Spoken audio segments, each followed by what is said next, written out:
Hello SSC 26 batch, আসসালামু আলাইকুম। আমি সাইফুর রহমান জুবায়ের চলে এসেছি তোমাদের সাথে একটি নতুন ক্লাসে। এবং আজকের ক্লাসে তোমাদের সাথে আমার কথা হবে পরিণতি প্রথম পত্রের তৃতীয় অধ্যায় মূল্যবোধ, আইন, স্বাধীনতা ও সাম্য, এই অধ্যায়ের উপর। এই অধ্যায়টি তোমরা অনেকেই আমাকে জানিয়েছো ভাইয়া খুব কঠিন লাগে, ভাইয়া মনে থাকে না, এবং অনেক বড় একটা অধ্যায়। তো তোমরা আজকে আমার কাছ থেকে একটি গিফট হিসেবে পেয়ে যাচ্ছ খুব সংক্ষেপে কিন্তু গুরুত্বপূর্ণ তথ্যগুলো নিয়ে, কিভাবে লিখলে ভালোভাবে সৃজনশীল লিখতে পারবে এবং কিভাবে পড়লে এমসিকিউ ভালো করতে পারবে, সেইভাবে আজকের পুরো ক্লাসটি আমি সাজিয়েছি। ক্লাসটি খুবই শর্ট হবে, কিন্তু এই শর্ট ক্লাসে অনেক অনেক বেশি তথ্য পাবে। ঠিক আছে, তাহলে চলো আমরা এই অধ্যায়ের ক্লাসটা করি। এই অধ্যায়ে আমরা কী পাচ্ছি? প্রথমত আমরা অধ্যায়ের গুরুত্বপূর্ণ আলোচনা পাবো, গুরুত্বপূর্ণ এমসিকিউগুলো পাবো, এবং জ্ঞানমূলক অনুধাবনমূলকের সাজেশন পাবো, এবং একটা ডেমো সৃজনশীল দেখতে পারবো যে কেমন সৃজনশীল আসলে বোর্ড পরীক্ষায় এসে থাকে। তাহলে চলো কথা না বাড়িয়ে শুরু করে দিই। Let's get started. তো এই অধ্যায়ের নাম হচ্ছে মূল্যবোধ, আইন, স্বাধীনতা ও সাম্য। কেন এই চারটা ওয়ার্ড একসাথে? কারণ মূল্যবোধের জন্য অবশ্যই মূল্যবোধের সাথে আইন একটা সম্পর্কিত বিষয়, এবং আইনের সাথে স্বাধীনতা একটা সম্পর্কিত বিষয়, এবং স্বাধীনতার সাথে সাম্য একটা সম্পর্কিত বিষয়। তো এই জন্য এই চারটা ওয়ার্ড মিলিয়ে একটা অধ্যায় করা হয়েছে। সেটা কিভাবে সম্পর্কিত সেটা আমরা আজকের ক্লাসে দেখব। দেখো, প্রথমে আমরা দেখতে পাচ্ছি মূল্যবোধ। মূল্যবোধ কি? যে চিন্তাভাবনা, লক্ষ্য, উদ্দেশ্য, সংকল্প মানুষের সামগ্রিক আচার ব্যবহার ও কর্মকাণ্ডকে নিয়ন্ত্রিত ও পরিচালিত করে তাকেই আমরা সাধারণত মূল্যবোধ বলে থাকি। ঠিক আছে, অর্থাৎ আমাদের যে চিন্তাভাবনা, লক্ষ্য, উদ্দেশ্য এবং সংকল্প আমাদের সামগ্রিক আচার ব্যবহার কর্মকাণ্ডকে নিয়ন্ত্রিত ও পরিচালিত করে। তাহলে এখানে আমাদের কি পয়েন্ট বা কি ওয়ার্ড কোনটা একটু চলো দেখে নেই। এই যে এটা হচ্ছে আচার আচরণ, আচার বা ব্যবহার, অর্থাৎ মূল্যবোধের নিয়ন্ত্রক বা মূল্যবোধের নির্দেশকই হচ্ছে আচার ব্যবহার। আমরা মূল্যবোধ কি দেখতে পাই না, তবে মূল্যবোধটা প্রকাশ পায় কিভাবে? কারো আচার আচরণের মাধ্যমে। কেউ যদি ভালো আচরণ করে আমরা বলে থাকি তার মূল্যবোধটা ভালো, কেউ যদি খারাপ আচরণ করে তাহলে আমরা বলতে পারি তার মূল্যবোধটা খারাপ। তারপরে দেখো, এম.ডব্লিউ. পামফ্রের মতে মূল্যবোধ হচ্ছে ব্যক্তি বা সামাজিক দলের অভিপ্রেত ব্যবহারের সুবিন্যস্ত প্রকাশ। মানে মানুষের বা ব্যক্তির যে হচ্ছে অভিপ্রেত ব্যবহার, ব্যবহার মানে হচ্ছে আচরণ, আচরণের সুবিন্যস্ত প্রকাশ। ঠিক আছে, তারপরে যদি আমরা একটু বিস্তারিত দেখি, এবার আমরা দেখব মূল্যবোধের বৈশিষ্ট্যগুলো কি কি। দেখো, প্রথমে আমরা দেখব সামাজিক মাপকাঠি। সামাজিক মাপকাঠি বলতে সমাজে আসলে কিভাবে মূল্যবোধটা দেখা হয়। দেখো, মানুষের কর্মকাণ্ডের ভালো মন্দ বিচার করার ভিত্তি হচ্ছে মূল্যবোধ। এই যে আমি মাত্রই যেটা বললাম যে ভালো আচরণকেই ভালো মূল্যবোধ, খারাপ আচরণকেই খারাপ মূল্যবোধ ধরা হয়, সমাজে ধরা হয়। যোগসূত্র সেতুবন্ধন, কিভাবে মূল্যবোধ সমাজের মানুষকে ঐক্যসূত্র আবদ্ধ করে। নৈতিক প্রাধান্য, মূল্যবোধ আইন নয়। দেখো, মূল্যবোধ এটা আসলে কোনো আইন নয়। ঠিক আছে, এটা যদি তুমি না করো তাহলে তোমাকে কখনোই জেলে যেতে হবে না, তোমাকে কখনোই পুলিশে ধরবে না। ঠিক আছে, তো এর বিরোধিতা বেআইনি নয়। মূল্যবোধ হচ্ছে এক ধরনের নৈতিকতা। এটা হচ্ছে তুমি যদি রাস্তায় কখনো কোনো ভিক্ষুককে দেখো, তুমি যদি তাকে ভিক্ষা দাও, এটা হচ্ছে তোমার নৈতিকতা প্রকাশ পাবে। কিন্তু ভিক্ষা না দিলেও তোমার তোমাকে হচ্ছে কখনো আইনিভাবে কেউ তোমাকে হচ্ছে কোনো কিছু করতে পারবে না। ঠিক আছে, বিভিন্নতা, মূল্যবোধ বিভিন্ন হতে পারে, এক এক জায়গার মূল্যবোধ এক এক রকম। যেমন তুমি দেখো, আমেরিকার যে মূল্যবোধ বাংলাদেশে কিন্তু সেম মূল্যবোধ না। আমেরিকায় মেয়েরা ছোট ড্রেস পরে, ছেলেরা এক এক ধরনের ড্রেস পরে, কিন্তু বাংলাদেশে কিন্তু এমন নয়। সো এটা হচ্ছে এক এক জায়গার এক এক রকমের মূল্যবোধ। ঠিক আছে, তো 5 নম্বরটা দেখো, বৈচিত্র্যময় ও আপেক্ষিকতা, অর্থাৎ আজ যা মূল্যবোধ কাল তাও নাও থাকতে পারে। অনেক আগে যেই মূল্যবোধগুলো ছিল এখন সেগুলা নাও থাকতে পারে। 6 নম্বর, পরিবর্তনশীলতা ও নৈবর্তিকতা। ঠিক আছে, দেখো মূল্যবোধের প্রধান বৈশিষ্ট্যের পরিবর্তনশীলতা। যেমন আগে এক সময় যৌতুক প্রথা ছিল, বাল্যবিবাহ ছিল, সতীদাহ প্রথা ছিল, বর্তমানে কিন্তু এগুলো নেই। এই জন্য এগুলা এখন মূল্যবোধ হিসেবে ধরা হয় না। আবার এখন যে মূল্যবোধগুলো আছে আগের আমাদের নেক্সট যে প্রজন্ম সেখানে এই মূল্যবোধগুলো নাও থাকতে পারে, তাই না? এই জন্য বলা হয় মূল্যবোধ হচ্ছে পরিবর্তনশীল। ঠিক আছে, এবার আমরা দেখব মূল্যবোধের ভিত্তি বা উপাদান কোনগুলো। দেখো, নীতি ঔচিত্যবোধ। ঠিক আছে, সমাজকে নীতি ঔচিত্যবোধের বিকাশভূমি বা শিক্ষাক্ষেত্র বলা হয়, কারণ মূল্যবোধটা সম্পূর্ণ ডিপেন্ড করে নীতি নৈতিকতার উপর। ঠিক আছে, সামাজিক ন্যায় বিচার, এটি ব্যক্তির স্বাধীনতার অন্যতম রক্ষা কবচ ও রাষ্ট্রের ভিত্তি। আমি খুব সংক্ষেপে এবং সহজ কথায় এগুলো লিখে ট্রাই করছি। দেখো, শৃঙ্খলাবোধ সমাজ জীবনের অগ্রগতির প্রধান সোপান হলো শৃঙ্খলাবোধ। এগুলো সবগুলোই এক একটা এমসিকিউ হিসেবে তুমি পড়তে পারো, ঠিক আছে। সহনশীলতা সুনাগরিকের অন্যতম গুণ ও গণতন্ত্রের শ্রেষ্ঠতম মূল্যবোধ হিসেবে ধরা হয়। সহমর্মিতা আইনের শাসন। দেখো, আইনের শাসন হচ্ছে গণতন্ত্রের পূর্বশর্ত, এটা তোমার এমসিকিউ হিসেবে আসতে পারে। আইনের শাসন গণতন্ত্রের পূর্বশর্ত। নাগরিকের সচেতনতা ও কর্তব্যবোধ, ঠিক আছে, এগুলা পড়তে পারো। এবার আমরা দেখব মূল্যবোধের শ্রেণী বিভাগ, অর্থাৎ মূল্যবোধকে কত ভাগে ভাগ করা যায় বা আসলে কোনগুলো মূল্যবোধ। তো দেখতে পাচ্ছি সামাজিক মূল্যবোধ নামে একটা মূল্যবোধ আছে, যে চিন্তাভাবনা, লক্ষ্য, উদ্দেশ্য, সংকল্প মানুষের সামাজিক আচার ব্যবহার ও কর্মকাণ্ডকে নিয়ন্ত্রিত পরিচালিত করে, তার সমষ্টি হচ্ছে সামাজিক মূল্যবোধ। কেমন? দেখো, শিষ্টাচার মানে হচ্ছে ভালো ব্যবহার বা ভালো আচরণ, এটা কি বলা হয়েছে? সামাজিক মূল্যবোধ। সততা, সৎ আমরা কোথায় থাকবো? সমাজে সৎ থাকবো, আমাদের ব্যবহারে সততা প্রকাশ পাবে। ন্যায়পরায়ণ হতে হবে, আমাদের বিচার কার্য কথা বলা এগুলোতে ন্যায়সঙ্গত থাকতে হবে। সহনশীলতা মানে ধৈর্য, তারপর সহমর্মিতা, কারো বিপদে আপদে পাশে থাকা। শৃঙ্খলাবোধ, প্রত্যেকটা কাজে শৃঙ্খলাবোধ থাকা, এটাই হচ্ছে সামাজিক মূল্যবোধ। আর রাজনৈতিক মূল্যবোধ, এগুলো হচ্ছে রাজনৈতিক আচার ব্যবহারে এগুলো থাকবে, সবই সেম থাকবে, শুধু রাজনৈতিক আচার ব্যবহার। এখানে কি কি থাকবে দেখো, রাজনৈতিক সহনশীলতা, রাজনৈতিক জবাবদিহিতার মানসিকতা। কারা করবে জবাবদিহিতা? কারা করবে? রাজনৈতিক ব্যক্তিবর্গ বা যারা বিভিন্ন দলের প্রধান বা দলের নেতাকর্মী থাকবে তাদের। তারপরে সংখ্যাগরিষ্ঠের মতের প্রতি সংখ্যালঘিষ্ঠের শ্রদ্ধা এবং সংখ্যালঘিষ্ঠের মতের প্রতি সংখ্যাগরিষ্ঠের শ্রদ্ধা, ঠিক আছে। বিরোধী দলকে রাজনীতিতে কর্মকাণ্ড বাধা প্রদান না করা, মানে বিরোধী মত যারা আছে বা বিরোধী দল যারা আছে সরকার দলে, তারা যেন বিরোধী দলকে বাধা না দেয়।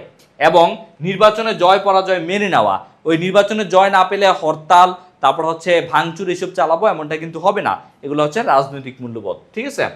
তারপরে দেখবো আমরা 3 গণতান্ত্রিক মূল্যবোধ। এখানেও হচ্ছে তোমার গণতান্ত্রিক আচার ব্যবহারের কথা বলা হয়েছে। গণতান্ত্রিক আচার ব্যবহার কোনগুলো দেখো, অন্যের মতামত ও মনোভাবকে শ্রদ্ধা জানানো, তারপর হচ্ছে সহনশীলতা, গঠনমূলক সমালোচনা করার অভ্যাস, অধিকার ও কর্তব্য সম্পর্কে সচেতন হতে হবে, এগুলো হচ্ছে গণতান্ত্রিক মূল্যবোধ। তারপরে ধর্মীয় মূল্যবোধ কোনগুলা দেখো, সকল ধর্মের প্রতি শ্রদ্ধা জ্ঞাপন, অপরের ধর্মমতকে সহ্য করা এবং অন্য ধর্মাবলম্বীদের ধর্মকর্ম প্রচারে বাধা না দেওয়া, এগুলো হচ্ছে ধর্মীয় মূল্যবোধ। এবং সাংস্কৃতিক মূল্যবোধ কোনগুলো দেখো, বিভিন্ন ভিন্ন ভিন্ন সাংস্কৃতিক বিশ্বাস, যেমন আমাদের সমাজে ভিন্ন ভিন্ন সংস্কৃতির মানুষ আমরা দেখতে পাই, তো তারা যেই ধ্যান ধারণা বহন করে, তারা যা বিশ্বাস করে, আমরা সেখানে সেগুলা নিয়ে কোনো ধরনের কটূক্তি মন্তব্য করব না এবং সেখানে কোনো ধরনের বাধা আরোপ করব না। সংস্কৃতি চর্চায় উৎসাহ প্রদর্শন করা উচিত, ঠিক আছে। ওকে, এবার আমরা দেখব নৈতিক মূল্যবোধ। নৈতিক মূল্যবোধগুলো কি কি দেখো, এই যে সত্যকে সত্য বলা, মিথ্যাকে মিথ্যা বলা, অন্যায়কে অন্যায় বলা, অন্যায় কাজ থেকে নিজেকে বিরত থাকা এবং অন্যকে বিরত রাখতে পরামর্শ প্রদান করা, দুস্থ মানুষের পাশে দাঁড়ানো, বিপদগ্রস্ত মানুষের পাশে দাঁড়ানো, এগুলো সবই হচ্ছে নৈতিক মূল্যবোধ। অর্থনৈতিক মূল্যবোধ কোনগুলা, আর্থিক লেনদেন, ক্রয় বিক্রয়, ব্যবসা বাণিজ্য, শিল্প কলকারখানায় উৎপাদন বিপণনের সাথে এসব মূল্যবোধ জড়িত, ঠিক আছে। তাহলে মূল্যবোধটা মোটামুটি আমাদের শেষ হয়ে গেল। মূল্যবোধ পরীক্ষা থেকে এখানেই পরীক্ষায় আসে। মূল্যবোধ সুশাসন, এখানে কিছু টার্ম দেওয়া আছে, এটা পুরোপুরি সৃজনশীল হয়ে আসবে না, তারপরে তোমরা দেখে রাখতে পারো, ঠিক আছে। মাঝে মাঝে ঘ নাম্বার প্রশ্নে এটা চলে আসতে পারে যে মূল্যবোধের সাথে সুশাসনের সম্পর্ক কিরকম। গণতান্ত্রিক মূল্যবোধ, এইটা আমাদের জন্য খুবই গুরুত্বপূর্ণ। গণতান্ত্রিক মূল্যবোধ এটা আমাদের জন্য খুব গুরুত্বপূর্ণ। কেন দেখো, গণতান্ত্রিক মূল্যবোধে তোমার সহনশীলতা থাকতে হবে। সহনশীলতা হচ্ছে গণতন্ত্রের অন্যতম শ্রেষ্ঠ মূল্যবোধ। তোমার আত্মসংযম থাকতে হবে, সহমর্মিতা থাকতে হবে, আইনের শাসন থাকতে হবে, নাগরিক সচেতনতা ও কর্তব্যবোধ থাকতে হবে। তো এইরকম ঠিক প্রত্যেকটা এই পরিণতির প্রত্যেকটা অধ্যায়ের, পরিণতি প্রথম পত্র দ্বিতীয় পত্রের মোট 20টা ক্লাস পেতে এবং বাংলা, ইংরেজি, আইসিটি বা অন্যান্য বিষয়ের ক্লাসগুলো পেতে তোমরা কিন্তু হচ্ছে আমাদের এসএসসি 26 কামব্যাক কোর্সে দ্রুত ভর্তি হয়ে যেতে পারো। এখানে কিন্তু তোমরা অনেকগুলো ক্লাস পেয়ে যাবে। সো তোমরা চাইলে এখনই আমাদের কামব্যাক কোর্সে ভর্তি হয়ে তোমার এসএসসি 26 এর যে A+ টার্গেট A+, ঠিক আছে, তোমার এই প্রস্তুতিকে আরো শানিত করে ফেলতে পারো, ঠিক আছে। ওকে, এবার আসো গণতান্ত্রিক মূল্যবোধ, এটা আমাদের ভালো করে পড়তে হবে। তারপরে আমরা যেটা দেখব, গণতান্ত্রিক মূল্যবোধের গুরুত্ব একই সাথে কিন্তু চলে আসবে। জাতীয় সভ্যতা ঐতিহ্যের ভিত্তি, জাতীয় উন্নতির চাবিকাঠি, দেশাত্মবোধ জাগ্রত করে এবং হচ্ছে নাগরিকের ব্যক্তিত্ব বিকাশে সাহায্য করে, জবাবদিহিতার মানসিকতা তৈরি করে। খুব ইজি ভাষায় এগুলো লেখা আছে, সমস্যা নাই। আর এই পিডিএফটা তোমরা হচ্ছে পেয়ে যাবে, ভর্তি হলে পিডিএফটা পেয়ে যাবে। এবার আসবো আমরা দেখবো আইন। আইন কি? দেখো, আইনের সাধারণ অর্থ হলো নিয়ম কানুন বা বিধিবিধান। ফার্সি আইন, তাহলে আইন কোথা থেকে আসছে? আইন হচ্ছে ফার্সি ভাষা থেকে আসছে। ফার্সি আইন শব্দটির অর্থ হচ্ছে সুনির্দিষ্ট নীতি বা নিয়ম। আর এই আইনের ইংরেজি প্রতিশব্দ হচ্ছে ল। আর এই লটা আবার কোথা থেকে আসছে? আবিধানিক উৎপত্তি হচ্ছে টিউটনিক মূল শব্দ। টিউটনিক শব্দ ল্যাগ থেকে, এলএজি ল্যাগ থেকে। ল শব্দের অর্থ হচ্ছে স্থির বা অপরিবর্তনীয় এবং সকলের ক্ষেত্রে সমানভাবে প্রযোজ্য, এটাই হচ্ছে ল। ঠিক আছে? এরিস্টটল কি বলছেন দেখো, যুক্তি সিদ্ধ ইচ্ছার অভিব্যক্তি হচ্ছে আইন। মাঝে মাঝে পরীক্ষায় আসবে যে যুক্তি সিদ্ধ ইচ্ছার অভিব্যক্তি হচ্ছে আইন, এই কথাটি কে বলছে? এরিস্টটল। তারপর আইনের একটি সর্বজন গ্রাহ্য ও চমৎকার সংজ্ঞা কে প্রদান করছে? মার্কিন যুক্তরাষ্ট্রের সাবেক রাষ্ট্রপতি উড্রো উইলসন। ঠিক আছে? আইনের উৎসগুলো একটু দেখো। জন অস্টিনের মতে আইনের উৎস একটি এবং তা হচ্ছে সার্বভৌমের আদেশ। আর অধ্যাপক হল্যান্ডের মতে আইনের উৎস কয়টি? 6টি। প্রথা, ধর্ম, বিচারকের রায়, ন্যায় বিচার, বিজ্ঞানসম্মত আলোচনা, আইনসভা আর ওপেনহাইম জনমতকে আইনের উৎস বলে মনে করেছেন। এবার এগুলোর আমরা একটু বিস্তারিত দেখে আসি, চলো। এই যে আইনের উৎসগুলো দেখো। প্রথা, প্রথমে আমরা যদি প্রথা সম্পর্কে জানি, প্রথা আসলে কি? প্রথা আইনের একটি সুপ্রাচীন উৎস। যেমন গ্রেট ব্রিটেন বা তোমরা যদি বলো ইংল্যান্ড, হ্যাঁ, ইংল্যান্ডের সহ আরো যে 3টা দেশ আছে, যুক্তরাজ্য, এরা কিন্তু হচ্ছে তোমার এই প্রথা নির্ভর একটা দেশ চলে। প্রথা, তাদের আইনটা কিন্তু প্রথা নির্ভর। ঠিক আছে? তারপরে দেখবা ধর্ম, প্রাচীন রোমক আইনে ধর্মীয় বিধানের সমষ্টি ছাড়া আর কিছুই ছিল না। এবং তোমরা দেখবা বিভিন্ন দেশে কোরআন হাদিসের আলোকে দেশ চলে, আবার কোনো কোনো দেশে তাদের ধর্মীয় গ্রন্থ অনুযায়ী দেশ চলে। ঠিক আছে? তো বিচারালয়ের সিদ্ধান্ত হচ্ছে বিচারকদের বিবেক, প্রজ্ঞা, অভিজ্ঞতা থেকে যে নতুন নতুন আইন সৃষ্টি হয়। মনে করো যদি বিচারকদের কাছে কখনো মনে হইলো যে এমন একটা নতুন সমস্যা চলে এসেছে যেটার আদৌ কোনো লিখিত নিয়ম নেই যে কিভাবে বিচার করতে হবে, তখন তারা চাইলে তাদের প্রজ্ঞা জ্ঞান দিয়ে তারা নতুন একটা আদেশ দিতে পারে। ন্যায়বোধ, বিচারকদের ন্যায়বোধ থেকে উৎপত্তি। এবং আইন পরিষদ, আধুনিককালে আইনের প্রধান উৎস। আইন পরিষদ বলতে যেমন আমাদের জাতীয় সংসদ বলতে পারো, বা বিভিন্ন দেশের পার্লামেন্ট, কংগ্রেস, এগুলো হচ্ছে তোমার আইন পরিষদ। এই আইন পরিষদ হচ্ছে তোমার আধুনিককালে আইনের প্রধানতম উৎস। এখান থেকে আইন প্রণয়ন করা হয়, আইন সংবিধান সংশোধন করা হয়, আইন যোজন করা হয়, বিয়োজন করা হয়। জনমত, জনমত একটা আইনের উৎস। ঠিক আছে? প্রশাসনিক ঘোষণা এবং সর্বশেষ সংবিধান, সংবিধান আইনের গুরুত্বপূর্ণ একটা উৎস। তবে প্রধান উৎস কোনটা? প্রধান উৎস হচ্ছে আইন পরিষদ, মানে যেখানে আইনটা তৈরি করা হয়। ঠিক আছে? এবার আমরা দেখব আইনের শ্রেণী বিভাগ। এই যে জাতীয় আইন, সরকারি ও বেসরকারি আইন, এটা হচ্ছে আবার শাসনতান্ত্রিক আইন, লিখিত অলিখিত হতে পারে। তো আইনকে 2 ভাগে ভাগ করা হয়েছে, জাতীয় আইন আর আন্তর্জাতিক আইন। ঠিক আছে? জাতীয় আইন হচ্ছে সরকারি ও বেসরকারি আইন। আইন মান্য না করার কারণটা কি? এরকম পরীক্ষায় খ নাম্বারের প্রশ্ন আসে যে আইন মান্য করার কারণ কি। দেখো, হবস আর অস্টিন কি বলছে? হবস আর অস্টিন বলছে মানুষ আইন মেনে চলে শাস্তির ভয়ে। হবস বলছে আইন না মেনে চললে সমাজে পুনরায় বিশৃঙ্খলা দেখা দিবে, এই জন্য মানুষ আইন মেনে চলে। অস্টিন বলছে লোকে আইন মেনে চলে কেননা তার রাষ্ট্র কর্তৃক সমর্থিত এবং প্রযুক্ত।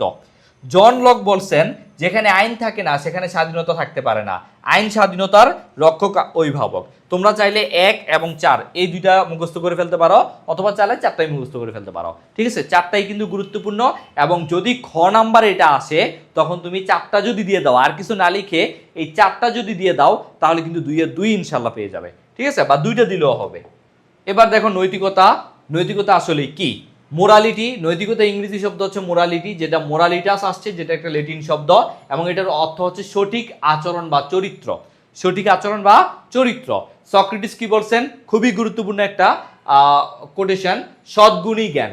এটা কে বলছে? ইংলিশে হচ্ছে ভার্চু ইজ নলেজ। কে বলছে? সক্রেটিস। এটা বিভিন্ন পরীক্ষায় আসে, বিভিন্ন বিশ্ববিদ্যালয়, ঢাকা বিশ্ববিদ্যালয় থেকে শুরু করে বিসিএস পর্যন্ত হচ্ছে এই প্রশ্নটা আসে। ন্যায়বোধের উৎস হচ্ছে কি? ন্যায়বোধের উৎস হচ্ছে জ্ঞান, এটা মাথায় রাখবা। তোমরা জেনে খুশি হবা তোমাদের যে পরিণতি বিষয়টা, এই পরিণতি বিষয়টা কিন্তু ঢাকা বিশ্ববিদ্যালয় সহ বিভিন্ন বিশ্ববিদ্যালয় এখান থেকে এই বই থেকে সাধারণ জ্ঞান হয়ে তোমাদের প্রশ্ন আসবে এবং প্রায় 30টার মধ্যে 6 থেকে 7টা তোমরা এখান থেকে কমন পাবা। এবং এই পরিণতি প্রথম এবং দ্বিতীয় পত্র পড়লে মোটামুটি তোমার সাধারণ জ্ঞানের 40% কাভার হয়ে যাবে। যেমন তোমার প্রাচীন বাংলার ইতিহাস, সংবিধান, তারপর হচ্ছে তোমার সাংবিধানিক প্রতিষ্ঠান, সরকার কাঠামো, সরকারি বিভাগ, এগুলো কিন্তু এখনই কাভার হয়ে যাবে। ঠিক আছে, সো তোমরা যারা পরিণতি পড়তেছো তোমরা কিন্তু অনেক ভাগ্যবান। আচ্ছা, এবার আসে স্বাধীনতা। স্বাধীনতা ইংরেজি শব্দ কি? লিবার্টি, যেটা আসছে লিবার থেকে একটা ল্যাটিন শব্দ, এটার অর্থ হচ্ছে ফ্রি। স্বাধীনতা মানে কি? ফ্রি বা স্বাধীন। হারবার্ট স্পেন্সার এটার সংজ্ঞা কি দিচ্ছেন? স্বাধীনতা বলতে খুশি মতো কাজ করাকে বুঝায় যদি উক্ত কাজ দ্বারা অন্যের অনুরূপ স্বাধীনতা উপভোগ করার সৃষ্টি না হয়। মানে তুমি যা খুশি করবা এটাই স্বাধীনতা আসলে না, মানে তুমি তোমার মতো কাজ করো, তবে সেটা যেন অন্যের কোনো ক্ষতি না হয়, এটাই তোমার স্বাধীনতা। তোমার স্বাধীনতা ততটুকুই যতক্ষণ পর্যন্ত অন্য কারো তোমার জন্য কোনো ক্ষতি ভোগ করতে না হয়। ঠিক আছে, শেলি কি বলছেন? শেলি বলছেন অতি শাসনের বিপরীত ব্যবস্থাই হলো স্বাধীনতা। যেমন কিছুদিন আগ পর্যন্ত আমরা অতি শাসন ব্যবস্থার মধ্যে ছিলাম, এখন আমরা মোটামুটি স্বাধীন, তাহলে অতি শাসনের বিপরীত ব্যবস্থাই হচ্ছে স্বাধীনতা। দেখো স্বাধীনতার বিভিন্ন রূপ কি কি? ব্যক্তিগত স্বাধীনতা, যেমন ইচ্ছামতো রাষ্ট্রীয় ভূখণ্ডে চলাফেরার অধিকার, নিজ নিজ ধর্ম পালনের অধিকার, সম্পত্তি ভোগের অধিকার, এগুলো হচ্ছে ব্যক্তিগত স্বাধীনতা। এবার তোমরা দেখবা প্রাকৃতিক স্বাধীনতা, মানুষ স্বাধীন হয়ে জন্মগ্রহণ করে কিন্তু সর্বত্র সে শৃঙ্খলাবদ্ধ, এই কথাটা বলছে রুশু, খুবই গুরুত্বপূর্ণ, এটা জ্ঞানমূলকে আসতে পারে অথবা এমসিকিউতে আসতে পারে। আইনগত স্বাধীনতা, রাষ্ট্র কর্তৃক স্বীকৃত নিয়ন্ত্রিত স্বাধীনতা, এগুলো হচ্ছে আইনগত স্বাধীনতা। সামাজিক স্বাধীনতা, চলাফেরার স্বাধীনতা, জীবনযাত্রার স্বাধীনতা। রাজনৈতিক স্বাধীনতা হচ্ছে তোমার ভোটদানের স্বাধীনতা, নির্বাচনে প্রতিদ্বন্দ্বিতার অধিকার, সরকারি চাকরির অধিকার। অর্থনৈতিক স্বাধীনতা কি কি? অর্থনৈতিক স্বাধীনতার অর্থ অভাব থেকে মুক্তি, এই কথাটা বলছে যুক্তরাষ্ট্রের সাবেক প্রেসিডেন্ট রুজভেল্ট। যেমন কি কি? যোগ্যতা সামর্থ্য অনুযায়ী কর্মে নিযুক্ত হবার অধিকার, তারপর হচ্ছে বেকার ও বৃদ্ধ বয়সে ভাতা পাবার অধিকার, রুগ্ন অক্ষম অবস্থায় রাষ্ট্র কর্তৃক প্রতিপালন, এগুলো হচ্ছে অর্থনৈতিক স্বাধীনতা। আরেকটা হচ্ছে জাতীয় স্বাধীনতা, যেটা হচ্ছে তোমার অন্য কোনো দেশের কাছ থেকে নিজেদের সার্বভৌমত্ব রক্ষা করা, এটা হচ্ছে জাতীয় স্বাধীনতা। আমরা দেখবো স্বাধীনতা রক্ষা কবচ, এটা আমাদের জন্য খুবই খুবই গুরুত্বপূর্ণ। স্বাধীনতা রক্ষা কবচ, স্বাধীনতা মানুষের জন্মগত অধিকার। ঠিক আছে, স্বাধীনতাকে অক্ষুণ্ণ অটুট রাখার পদ্ধতিগুলো কি কি? দেখো, আইনের শাসন, আইন স্বাধীনতা শর্ত ও প্রধান রক্ষা কবচ। তাহলে প্রধান রক্ষা কবচ কোনটা? আইনের শাসন। সংবিধানের মৌলিক অধিকারের সমাবেশ, দায়িত্বশীল শাসন ব্যবস্থা, প্রত্যক্ষ গণতান্ত্রিক পদ্ধতি, যেটা আমরা এখন দেখি। আইনের অনুশাসন, এবি ডাইসির মতে আইনের অনুশাসন বলতে বুঝায়, দেখো একটু ভালো করে, এটা কিন্তু তোমাদের খ নাম্বার প্রশ্নে আসতে পারে। এবি ডাইসির মতে আইনের অনুশাসন বলতে বুঝায় কি কি? সবাই আইনের দৃষ্টিতে সমান, আইনের আশ্রয় গ্রহণের সুযোগ, শুনানি ব্যতীত কারো বিরুদ্ধে শাস্তি বা ক্ষতিকর ব্যবস্থা না নেওয়া, এগুলোই হচ্ছে আইনের শাসন এবিডাইসির মতে। মাঝে তোমার পরীক্ষা আসতে পারে এবিডাইসির মতে আইনের শাসন বলতে কি বুঝায়, তাহলে তুমি এই 3টা জিনিস শুধু দিয়ে দিবা, তাহলেই হবে। ঠিক আছে, তারপরে দেখো ক্ষমতা স্বতন্ত্রীকরণ নীতি, এই নীতির প্রবক্তা হচ্ছে কে? মন্টেস্কো, তোমার এমসিকিউতে আসতে পারে। তার কথায় কি বলা হয়েছে? আইন প্রণয়ন ও শাসন পরিচালনার ক্ষমতা যখন কেন্দ্রীভূত হয় তখন স্বাধীনতা নষ্ট হয়, এর সাথে বিচার বিভাগের ক্ষমতা সংযুক্ত হলে বিচারের বাণী নিবৃতে কেঁদে কেঁদে কেঁদে উঠে। ঠিক আছে, এটা হচ্ছে মানে ক্ষমতা স্বতন্ত্রীকরণ, একজনের হাতে ক্ষমতা থাকা। ঠিক আছে, একজনের হাতে ক্ষমতা না থেকে বিচার বিভাগ স্বাধীন হইতে হবে। তারপর হচ্ছে তোমার কি বলছে? আইন প্রণয়ন ও শাসন পরিচালনার ক্ষমতা যখন কেন্দ্রীভূত হয়, হ্যাঁ, সব ক্ষমতা যদি শুধু প্রধানমন্ত্রী রাষ্ট্রপতির হাতে থাকে তাহলে তো হবে না, সেটা সমাজের বিভিন্ন স্তরে ভাগ করে দিতে হবে। বিচার বিভাগের স্বাধীনতা থাকা লাগবে, সদা জাগ্রত জনমত থাকা লাগবে। হ্যানরি ডেভিডসন কি বলছেন? স্বাধীনতা সংগ্রাম কোনোদিন শেষ হয় না, এর সংগ্রামের ক্ষেত্র কোনোদিন নীরব থাকে না। তার মানে স্বাধীনতা সংগ্রাম সবসময় চলতে থাকে, যেমন বাংলাদেশে আমরা যেটা দেখতেছি। ঠিক আছে, সামাজিক ন্যায় বিচার কি কি? গণতান্ত্রিক রাষ্ট্রের ভিত্তি। আর সাম্য কি? সাম্য হচ্ছে স্বাধীনতা একে অপরের সহায়ক ও পরিপূরক। ঠিক আছে, আইন ও স্বাধীনতা সম্পর্ক, এটা তোমরা পড়ে ফেলতে পারবা, আমি খুব সুন্দর করে এটা গুছিয়ে দিয়েছি। দেখো, বার্কার বলছে আইন ও স্বাধীনতার বিরোধ নেই, বার্কার বলছে আইন আর স্বাধীনতার মধ্যে কোনো বিরোধ নাই। আর স্পেন্সার বলছে আইন ও স্বাধীনতা পরস্পর বিরোধী, মানে দুইজন দুইটা কথা বলছে, পুরো বিপরীতধর্মী কথা বলছে। তাইলে আমরা যদি একটু নিজেরা দেখি যে আসলে কি, আইন হচ্ছে স্বাধীনতার শর্ত ভিত্তি, এটা কিন্তু তোমার পরীক্ষা আসতে পারে। আইন হচ্ছে স্বাধীনতা সত্যভিত্তি। যদি তোমার আইন না থাকে তাহলে তুমি স্বাধীনতা উপভোগ করতে পারবে না, কারণ ওই তোমার স্বাধীনতা অন্য কেউ আইসা ভাগ বসাবে, সে তোমাকে এমন কিছু করবে যাতে তুমি স্বাধীনতা উপভোগ করতে পারবে না। এই জন্য আইন হচ্ছে স্বাধীনতার ভিত্তি। দেখো, আইন স্বাধীনতাকে সহজলভ্য করে তোলে। বস্তুত স্বাধীনতার প্রধান ভিত্তি সত্যই হলো আইন। আইন স্বাধীনতার রক্ষা কবচ। কিভাবে? এটা তোমার খ নাম্বারে আসতে পারে। আইন আছে বলেই স্বাধীনতা ভোগ করা যায়, মানে উপভোগ করা যায়। ঠিক আছে, আইনের অবর্তমানে স্বাধীনতা স্বেচ্ছাচারিতায় পরিণত হয়। আইন স্বাধীনতার অভিভাবক। আইন শাসক গোষ্ঠী স্বেচ্ছাচারিতার হাত থেকে জনগণকে রক্ষা করে। আইন স্বাধীনতার রক্ষক, আইন স্বাধীনতার ক্ষেত্র প্রসারিত করে। তাহলে তোমরা জাস্ট এই পেজটা পড়লেও এরকম কোনো প্রশ্ন আসলে ইনশাল্লাহ লিখতে পারবা। তারপরে দেখো সাম্য। সাম্য কি বলা আছে? সাম্য অর্থ সমান, সাম্য অর্থ সমতা। পরীক্ষায় আসে সাম্য কি? সাম্য অর্থ মানে হচ্ছে সমতা। আর সাম্যর তিনটা বিশেষ দিক আছে, দেখো। বিশেষ সুযোগ সুবিধার অনুপস্থিতি, পর্যাপ্ত সুযোগ সুবিধার সৃষ্টি, বেঁচে থাকার জন্য প্রয়োজনীয় বিষয় সম্পদ দ্রব্যাদি জাতি ধর্ম বর্ণ নির্বিশেষে সমানভাবে বন্টন। এটাই হচ্ছে সাম্য। সাম্যের রূপ কি কি? দেখো, স্বাভাবিক সাম্য। স্বাভাবিক বা প্রাকৃতিক সাম্যের অর্থ হলো জন্মগতভাবে প্রত্যেক মানুষ স্বাধীন এবং সমান। বর্তমানে এই ধারণা যদিও অচল, সবাই আসলে সমান না। সামাজিক সাম্য। রাজনৈতিক সাম্য। রাজনৈতিক সাম্য কি কি? দেখো, রাষ্ট্রীয় কাজে অংশগ্রহণ এবং রাজনৈতিক অধিকার ভোগের সমতা সবার পেতে হবে, জনগণের সবার এটা থাকবে। অর্থনৈতিক সাম্য কি? যোগ্যতা অনুযায়ী কাজ করা, ন্যায্য মজুরি পাবার সুবিধা লাভ করা, এগুলা অর্থনৈতিক সাম্য। আইনগত সাম্য কি? আইনের চোখে সকলে সমান থাকবে, এটাই আইনগত সাম্য। এবার দেখো, আমি তোমাদের এই অধ্যায়টা শেষ, আমি তোমাদের কিছু গুরুত্বপূর্ণ জ্ঞানমূলক প্রশ্ন দিচ্ছি, যেগুলা ঘুরে ফিরে বিভিন্ন বোর্ডে বারবার আসে। যেমন সাম্য কি? মাত্রই দেখলাম। স্বচ্ছতা কি? দেখলাম। স্বাধীনতা কি? তাও পড়লাম। গণতান্ত্রিক মূল্যবোধ, আচ্ছা এটা আসছে নাই। লর্ড ব্রাইসের মতে কয়টি কারণে মানুষ আইন মেনে চলে, এটা কিন্তু আমরা দেখছি। আইন কি? মূল্যবোধ কি? নৈতিকতা কি? প্রথা কি? আইন হলো আবেগ বিরচিত উক্তি, উক্তিটি কার? আইন হলো আবেগ বিবর্জিত যুক্তি, এই আইনটি কার? উক্তিটি কার? ঠিক আছে, এটাও কিন্তু আমরা দেখছি। তারপরে এখানে হচ্ছে তোমাদের জন্য অনুধাবনমূলক প্রশ্ন 10টা এবং এই পাশে 7টা, টোটাল 17টা অনুধাবনমূলক প্রশ্ন কিন্তু দিয়ে দিচ্ছি। তাহলে এই 17টা পড়লেই আর পড়া লাগবে না। আচ্ছা, এখানে একটা সৃজনশীল আছে। জনাব শিবলি সর্বদা শিক্ষার্থীদের কল্যাণের কথা চিন্তা করেন, তিনি সকল শিক্ষার্থীর সাথে একই রকম আচরণ করেন। তার মানে কি? সাম্য প্রকাশ পাইছে, সকলের সাথে একই আচরণ প্রকাশ করেন, কোনো কাজকেই তিনি ছোট মনে করেন না। হ্যাঁ, মানে সমতা। সময়ের কাজ সময়ে করা তার অভ্যাস, মানে কি? শৃঙ্খলাবোধ। অন্যদিকে জনাব সিরাজ কি করেন? অবৈধ ব্যবসা করেন, মানে অসৎ। রাতারাতি বড়লোক হয়েছেন, হ্যাঁ, দুর্নীতির মাধ্যমে। শ্রমিকদের তিনি নির্দয়ভাবে খাটান, মানে শ্রমিকদের তিনি হচ্ছে ওই যে অর্থনৈতিক যে সাম্য সেটা তিনি মেনটেন করেন না। গরিব অসহায় কেউই তার কাছে সাহায্য চেয়ে পায় নাই, মানে তার মূল্যবোধ নাই। ঠিক আছে, তাহলে ক নাম্বার পড়ছে তথ্য অধিকার আইন প্রথম কোন দেশে চালু? আচ্ছা, ক খ বাদ দিলাম আমরা। গ নাম্বার, জনাব শিবলির মধ্যে সামাজিক মূল্যবোধের কোন উপাদানগুলো অনুপস্থিত? তাহলে আমরা বলতে পারি যে জনাব শিবলির মধ্যে যেই জিনিসগুলা উপাদানগুলো অনুপস্থিত, দেখো তিনি কি কি করে? তিনি হচ্ছে অবৈধ ব্যবসা করে, তার মানে তার মধ্যে সততা নাই। ঠিক আছে, রাতারাতি বড়লোক হয়েছেন, দুর্নীতি, তার মানে তিনি দুর্নীতিবাজ। তিনি শ্রমিকদের নির্দয়ভাবে খাটান, তার মানে তার মধ্যে সহমর্মিতা নেই, এবং অসহায় কেউ তার কাছে সাহায্য চেয়ে পায় না, মানে তিনি তার মধ্যে মূল্যবোধ নাই। ঠিক আছে, নৈতিক মূল্যবোধটা নাই, এই জন্য এইগুলাই হচ্ছে তার মধ্যে অনুপস্থিত। এগুলোই তুমি জাস্ট ব্যাখ্যা করে দিবে। ঠিক আছে, তারপরে জনাব সিরাজকে কি মূল্যবোধ সম্পন্ন মানুষ বলা যায়? না, তাকে মূল্যবোধ সম্পন্ন মানুষ বলা যায় না, কারণ তার মধ্যে আসলে নৈতিক মূল্যবোধ নাই, সহমর্মিতা নাই, মানে মূল্যবোধের যে উপাদানগুলা সেগুলাই তার মধ্যে নাই। ঠিক আছে, এই জন্য আমরা তাকে মূল্যবোধ সম্পন্ন মানুষ বলতে পারবো না। মূল্যবোধের মধ্যেও কিন্তু সাম্য একটা অন্তর্ভুক্ত, সেই সাম্যটাও তার মধ্যে নাই। ঠিক আছে, ওকে।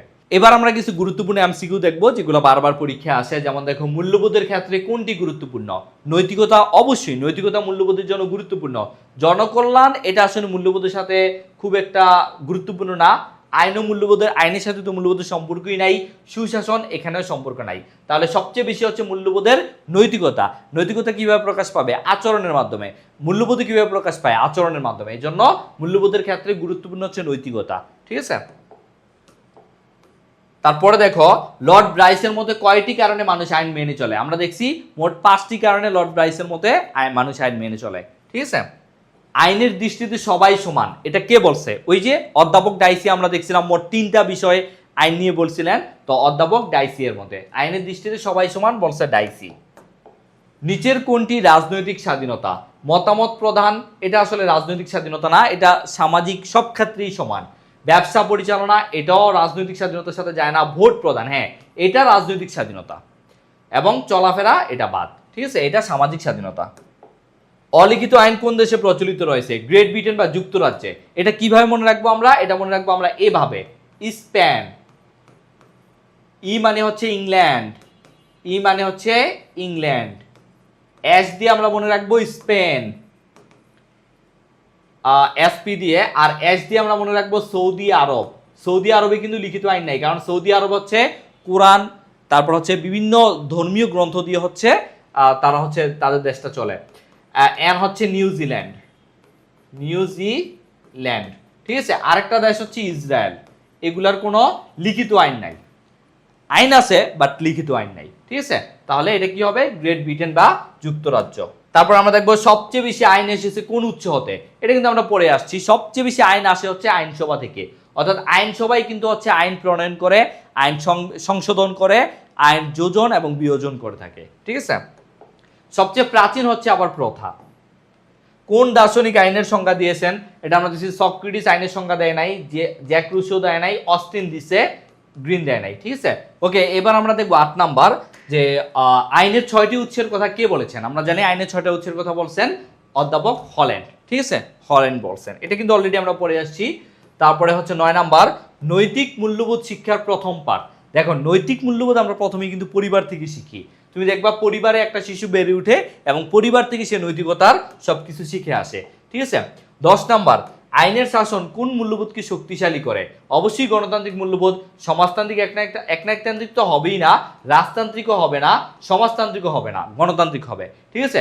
গণতান্ত্রিক মূল্যবোধ হচ্ছে আইনের শাসনকে শক্তিশালী করে, এটা কিন্তু আমরা অলরেডি পড়ে ফেলছি, ঠিক আছে। তাহলে আমি তোমাদের জন্য এখানে আরো 10টা এমসিকিউ এখানে দিয়ে রাখতেছি, সো তোমরা চাইলে কিন্তু এগুলা পড়ে ফেলতে পারো, ঠিক আছে, নিজেরা নিজেরা সলভ করে ফেলতে পারো। এবং তোমরা যারা আমাদের এসএসসি 26 কামব্যাক কোর্সে ভর্তি হবে তাদেরকে কিন্তু পিডিএফ গুলো দেওয়া হবে, এবং হচ্ছে আমাদের প্রত্যেকটা ক্লাসের লিঙ্ক কিন্তু তোমরা সাজানোভাবে পেয়ে যাবে, ঠিক আছে। টোটাল পরিণতির উপর 20টা ক্লাস আমার পেয়ে যাবে ইনশাল্লাহ। তো তোমরা যারা এখনো ভর্তি হও নাই দ্রুত ভর্তি হয়ে যাও, যাদের টার্গেট এসএসসিতে A+, তোমরা কিন্তু চাইলে এখনই ভর্তি হয়ে যেতে পারো।